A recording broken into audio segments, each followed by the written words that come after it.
Nossa Caixa, mais que um banco, o nosso banco.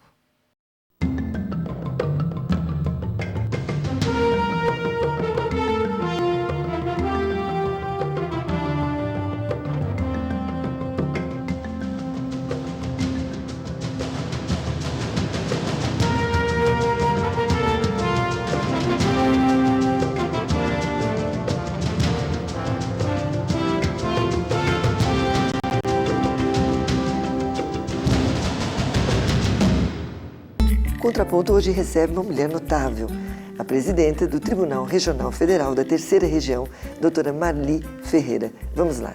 Desembargadora, advogados queixam-se de que muitos juízes agem como se fossem membros do Ministério Público ou até mesmo policiais. A senhora realmente acredita que tais reações são da natureza humana, ou seja, são reações normais? As reações são normais. O que ocorre é que existem parâmetros pelos quais juízes, policiais e membros do Ministério Público devem agir, de tal forma que uma atividade não deve se miscuir na outra. Então, o juiz tem um código de conduta que está na Lei Orgânica da Magistratura Nacional e deve, por ela, se guiar para seus afazeres, para seus mistérios. Então, não é importante, não é interessante para a sociedade, para o convívio social, que exerça o papel do outro. A beleza da justiça está nas interpretações que cada um pode fazer. Palavras da desembargadora Marli Ferreira. Isso não torna a justiça um tanto vulnerável? Pelo contrário, ela se torna muito forte e ela mostra para a sociedade que os juízes não são seres frios, calculistas, que são pessoas que têm ideais, que têm valores que são acrescidos durante toda a sua vida e comungando todos esses ideais e valores, então ele expressa na sentença o sentimento que ele tem a respeito da realidade social, do cotidiano social e a respeito das leis que ele deve aplicar aos casos concretos. Então, na verdade, o juiz, quando ele manifesta suas opiniões e manifesta seu pensamento a respeito de um dado assunto, ele está, na verdade, exercendo para a sociedade uma força criativa do direito, que é uma coisa muito bonita. E, bom, nós conhecemos as súmulas vinculantes.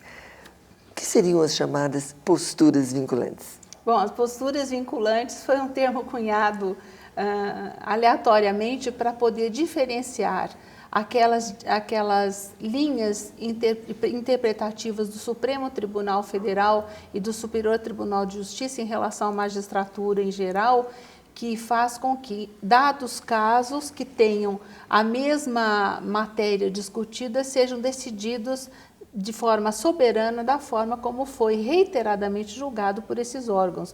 E essa postula vinculante significa que os magistrados estão, sim, jungidos à interpretação dada pelos órgãos especiais ou pelo pleno dos seus tribunais a respeito de matérias constitucionais. Porque não é bom que tenhamos muitas divergências interpretativas se os tribunais já se debruçaram de forma reiterada e suficiente sobre aquele assunto.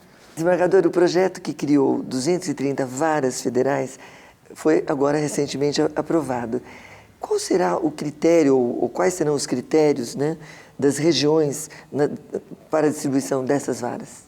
Então, Cacilda, o critério vai ser um critério eminentemente técnico, porque na criação das varas anteriormente, o critério foi um pouco político. Então, você sabe que os políticos têm seus feudos, sim, né? E esses feudos, de uma forma ou de outra, têm que ser atendidos, necessariamente atendidos. Mas nesse projeto dos 230 varas, isso felizmente não ocorreu. Então, o critério será técnico, nós levaremos em consideração o índice demográfico local, nós levaremos em consideração o grau de litigiosidade contida naquela região, número de processos previdenciários, enfim, uma série de fatores que compõem o que nós chamamos de índice de carência de varas federais. Carência.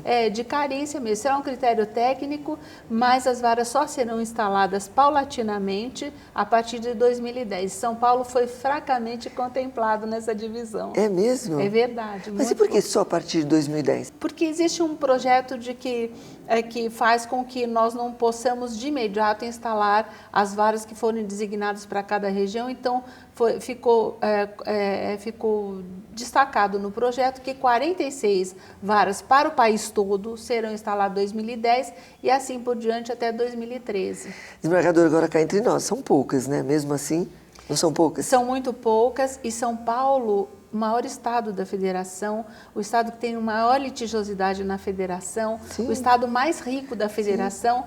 E os grandes problemas, aliás, você lê nos jornais todos Sim. os dias, os grandes problemas, as grandes empresas têm aqui a sua sede. Então, eu acho que São Paulo teria que ser contemplado. E Mato Grosso do Sul, por ser zona de fronteira. Eu tenho muita preocupação com isso, mas vamos lutar para chegar lá, se Deus quiser. Bom, com relação a esse reajuste salarial que alguns juízes federais estão alegando, o que a senhora acha? Olha, nós temos razão e eu me alinho a eles nesse sentido. A Constituição Federal, ela diz que anualmente os subsídios dos magistrados, inclusive dos ministros do Supremo, serão reajustados. E foi uma medida, sabe, Cacilda, saneadora, Sim. porque existiam grandes divergências salariais, aliás, os jornais estão repletos de notícias a respeito disso. Então, foi fixado como teto máximo de percepção de vencimento do funcionalismo público na área da magistratura, os vencimentos dos ministros do Supremo Tribunal Federal. Sim. E a Constituição prevê que eles devam ser reajustados. E desde 2006 esqueceram de nós. Quer dizer, é verdade, desde esqueceram 2006. De nós dois, que tem um e o dois. Um e o dois. Um e o dois. Então, nós estamos reivindicando e com absoluta transparência e lisura, é bom que se diga, porque o magistrado, Cacilda, não pode exercer nenhuma outra função que não seja magistratura. Aula, então, né? Pode dar aula. Ele pode dar aula em uma faculdade, dar aula em uma faculdade cuja matéria seja compatível com a atividade que por ele é exercida. Quer dizer, de qualquer maneira, é restrita essa atividade também, de dar aulas, né? Sim, também isso. Então, é uma reivindicação absolutamente justa, não é despropositada. Desembargadora Marli Ferreira, tem jurista importante que diz que o judiciário brasileiro tem caminhado fora dos trilhos. E mais, que o judiciário tenta resolver problemas nacionais, custe o que custar. E continua ainda, afirmando que se o Supremo Tribunal Federal pode decidir de maneira livre o que quiser, é melhor jogar fora a Constituição e o Supremo escrever outra. O professor está bravo. É por aí, desembargador? Olha, é e não é, né? Não é em termos da liberdade de decisão a respeito de matérias que interessem ao país como um todo. Nada obstante, o que nós temos visto é que o Executivo tem deixado de cumprir o seu papel e o Legislativo também, em algumas matérias sensíveis à comunidade nacional. E você veja bem, o direito é um sistema de regras e de forças sociais que atuam, interpenetram e criam, na verdade, o direito, a necessidade do cidadão.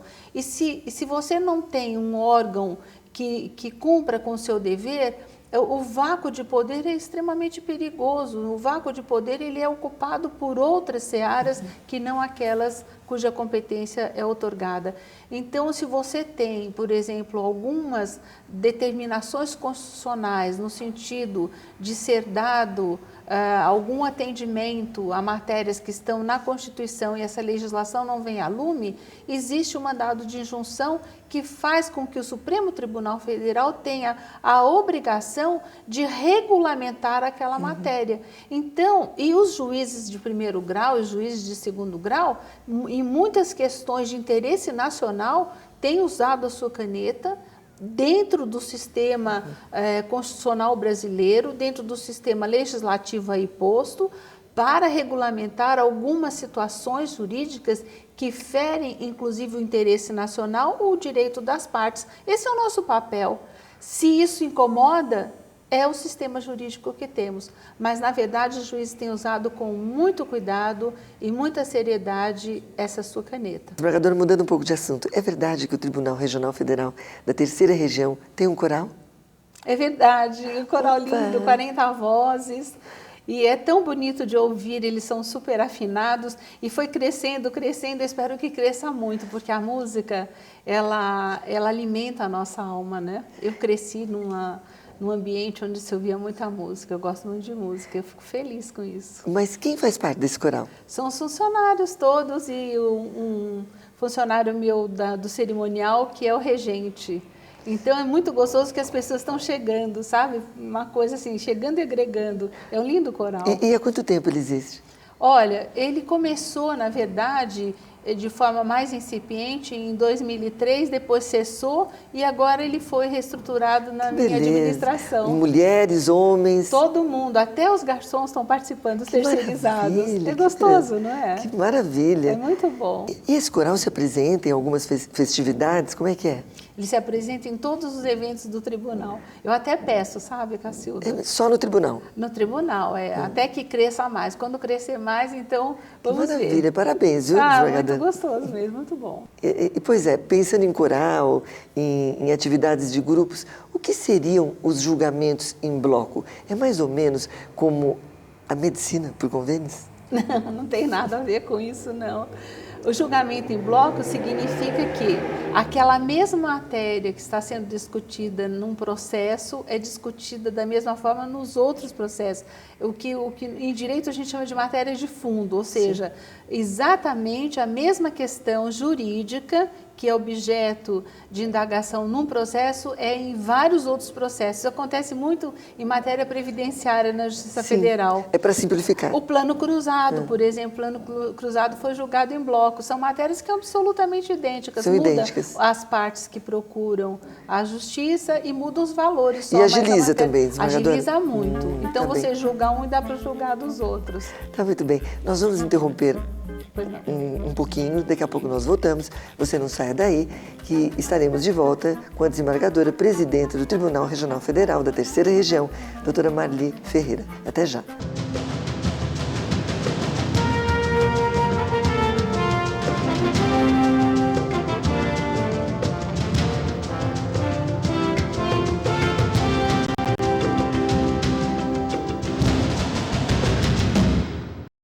Nossa Caixa, mais que um banco, o nosso banco.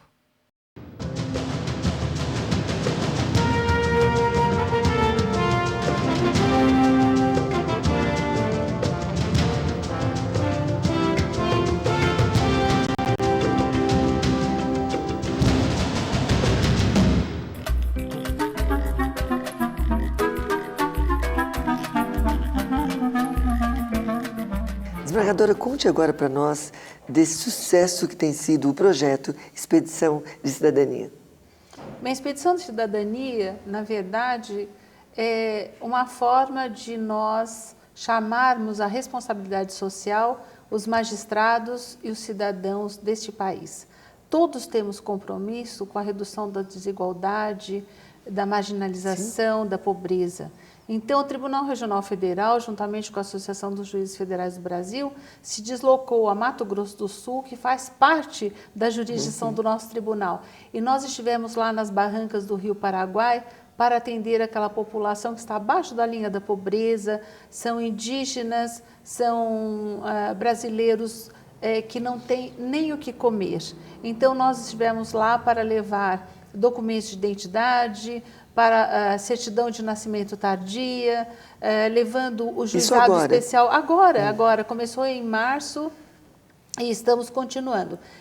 Levamos médicos, dentistas, levamos direitos previdenciários, porque sem os documentos eles não podem ter benefícios sociais. E agora nós ganhamos da Receita Federal um volume muito grande de materiais de higiene, kits de higiene, de limpeza que foram apreendidos. Vamos levar sapatos e roupas para essa população. Nossa, eles ficam maravilhados. Foram 6 mil pessoas atendidas. Aliás, 6 mil é um número atávico, né?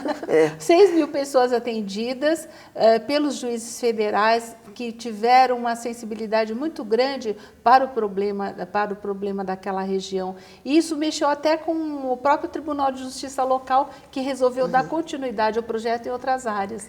E como é esse submundo, desembargadora? É muito triste, é muito triste. Você vê, às vezes passa em emissoras de televisão e você não tem noção. Por exemplo, tinha uma senhora lá que ela era muito pobrezinha e a filha e o genro vieram a São Paulo à busca de emprego, não voltaram mais, deixaram várias crianças e ela cozinha feijão, E ela cuidando? grãos de feijão com pedra de quartzo para ver se põe Nossa. substância na comida daquelas Que crianças absurdo. pequenas. Sem documento, sem assistência do governo, porque não tem documento, não Não, tem é totalmente como você ignorante, ter né, no bom atendimento. sentido. Exatamente, não tem nada. Então, a gente se sente importante fazendo isso, sabe? Muito mais importante do que você dizer o direito para as pessoas, é você dizer a elas que elas têm direito e que elas são cidadãs. Foi muito bom, fez bem para a alma de todos nós. E eles cultivam alguma coisa lá, desembargadora? Então, eu estive também agora na 4ª região, que compreende os estados do Paraná, Paraná, Santa Catarina e Rio Grande do Sul, e a sede é em Rio Grande do Sul. Nós estivemos em Foz do Iguaçu, uma população indígena com uma área imensa que não cultivam nada. Eu fiquei tão impressionada com aquilo. Nada? Nada. Eu até brinquei, eu falei, aqui precisa uma mulher para administrar, uma cacique, para administrar o plantio de víveres de sobrevivência, né? Certamente iria para frente, não é? Ah, iria com certeza. Desembargador, o Conselho da Justiça Federal, através da Resolução 58, proíbe delegados da Polícia Federal de divulgar informações contidas em processos de publicidade restrita à imprensa. Os delegados se mobilizam e juízes se dizem alvo de mordaça. O que pensa Marli Ferreira a respeito? Olha, eu